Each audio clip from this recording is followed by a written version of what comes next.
పాకిస్తాన్ వేధిస్తున్న సమస్యలు ఉగ్రవాదం, రాజకీయం, మిలిటరీ ఈ మూడింటి కారణంగా ఆ దేశం అప్పుల కుప్పగా మారిందనడానికి ఇప్పటివరకు నిపుణులు చెప్పుకొచ్చారు. కానీ ఆ దేశం అప్పుల ఊబిలో కూరుకుపోవడానికి అసలు కారణం అవినీతిగా ఐఎంఎఫ్ తాజాగా వెల్లడించింది. ఆ దేశంలో అడుగడుగునా అవినీతి పేరుకుపోయిందని ద్రవ్యనిధి సంస్థ ఆరోపించింది.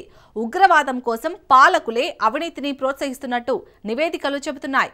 పాకిస్తాన్లో అవినీతి అంతానికి చర్యలు తీసుకోకపోతే ఆ దేశాన్ని అల్లా కూడా కాపాడలేడన్నది వాస్తవం. పాకిస్తాన్లో ఎందుకు అవినీతి ఊడలు పాతుకుపోయాయి? ఉగ్రవాదానికి అవినీతికి లింక్ ఏంటి? Let's watch. పాక్ అవినీతి ఊపిలో చిక్కుకుందా? ఉగ్రవాదానికి అవినీతికి లింక్ ఏంటి? పాక్ విధానమే అవినీతిమయమైందా?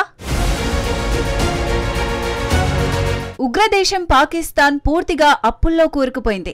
ఇది పాత మ్యాటర్. కానీ ఆ దేశం పూర్తిగా అవినీతి కూపంలో చిక్కుకుపోయింది. నిజానికి పాకిస్తాన్ రంగు అదే. కానీ ఇప్పుడు ఆ రంగును ఐఎంఎఫ్ బయటపెట్టింది. ఐఎంఎఫ్ అంటే అంతర్జాతీయ ద్రవ్యనిధి సంస్థ. పాకిస్తాన్లో అవినీతి ఆ దేశాన్ని ముంచేసేలాగా ఉందని ఐఎంఎఫ్ తెలిపింది. ప్రభుత్వంలోని ప్రతి దశలోనూ అవినీతి మరకలు కనిపిస్తున్నాయని స్పష్టం చేసింది.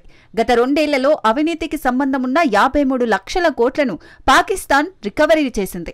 ఆ దేశంలో ఎంత అవినీతి పేరుకుపోయిందో దీన్ని బట్టి అర్థమవుతోంది. ఆ దేశ ఆర్థిక వ్యవస్థకు కలిగే ముప్పులో 53 లక్షల కోట్లు చాలా తక్కువేనని ఐఎంఎఫ్ అంటోంది. 3 నెలల క్రితం ఐఎంఎఫ్ ఇచ్చిన పాలనా అవినీతి నిర్ధారణ రిపోర్ట్ను ఎట్టకేలకు పాకిస్తాన్ బయటపెట్టింది. నిజానికి ఐఎంఎఫ్ $120 కోట్ల తదుపరి నిధులను విడుదల చేయాల్సి ఉంది. ఈ నిధులను విడుదల చేయాలంటే పాకిస్తాన్ అవినీతి రిపోర్ట్ను తప్పకుండా బయట పెట్టాల్సి ఉంటుంది. దాన్ని బయట పెడితే పాకిస్తాన్ కు జరిగే డ్యామేజీ అంతా ఇంతా కాదు. అందుకే 3 నెలల పాటు ఐఎంఎఫ్ నివేదికను ఇస్లామాబాద్ దాచిపెట్టింది. సో 2023 జనవరి నుంచి 2024 డిసెంబర్ మధ్య కాలంలో మొత్తం 53 లక్షల పాక్ రూపాయలను ఇస్లామాబాద్ రికవరీ చేసింది. అంతేకాదు పాకిస్తాన్లో అవినీతిని అంచనా వేసేందుకు సరైన ప్రమాణాలు లేవని ఐఎంఎఫ్ వెల్లడించింది.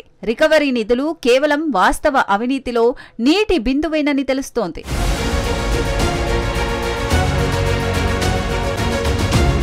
పాకిస్తాన్ పాలకుల ఉగ్ర నిర్ణయాల కారణంగా ఆ దేశ ఆర్థిక వ్యవస్థ కుదేలవుతోంది. ఆ దేశంలో రాజకీయ, ఆర్థిక నిర్మాణంలో అవినీతి పూర్తిగా పాతుకుపోయింది.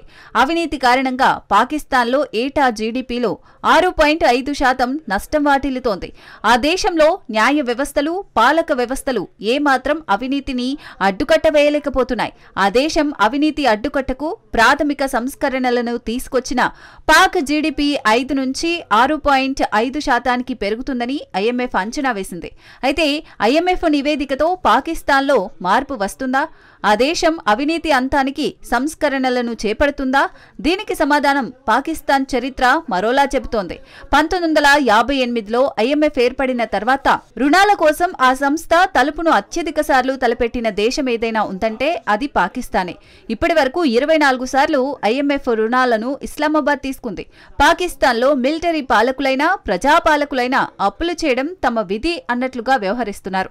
ఇప్పుడు 25వసారి ఐఎంఎఫ్ నుంచి పాకిస్తాన్ రుణాలను తీసుకుంటోంది. 1947లోనే పాకిస్తాన్లోని అవినీతి దేశాన్ని విషపూరితం చేస్తుందని ఆ దేశ జాతిపిత మహమ్మద్ అలీ జిన్నా వార్నింగ్ ఇచ్చాడు. 70 ఏళ్ల తర్వాత ఐఎంఎఫ్ తాజాగా అదే విషయాన్ని వెల్లడించింది. ఇప్పుడు అవినీతి విషయం పాకిస్తాన్ నడ్డివిరుస్తోంది. ఈ అవినీతి ఆ దేశ ప్రజాప్రతినిధులను హరించి వేయడంతో పాటు పెట్టుబడిదారులను దూరం చేస్తోంది.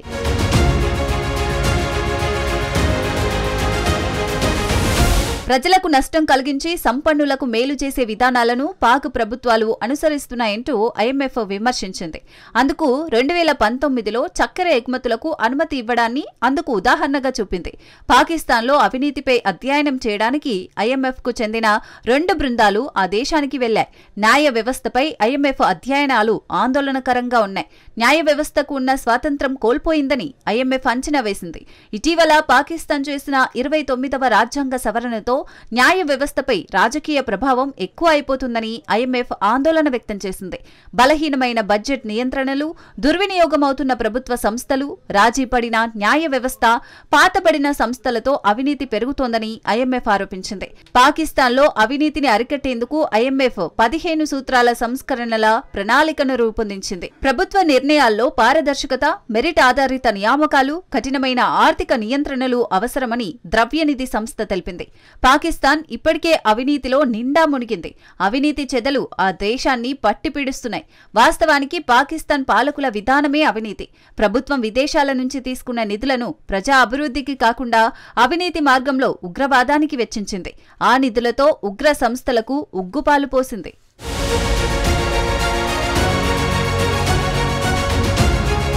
తూర్పు సరిహద్దుల్లో ఉన్న భారత్పై ఆ ఉగ్ర రక్కసిని పాకిస్తాన్ ఉసిగొల్పింది. దశాబ్దాలుగా కాశ్మీర్ను సొంతం చేసుకోవడానికి తీవ్ర ప్రయత్నాలు చేసింది. భారత్తో పాకిస్తాన్ 4 సార్లు యుద్ధానికి దిగింది. అన్ని యుద్ధాల్లో ఓటమిని మూటగట్టుకుంది. అయినా ఆ దేశానికి బుద్ధి రాలేదు.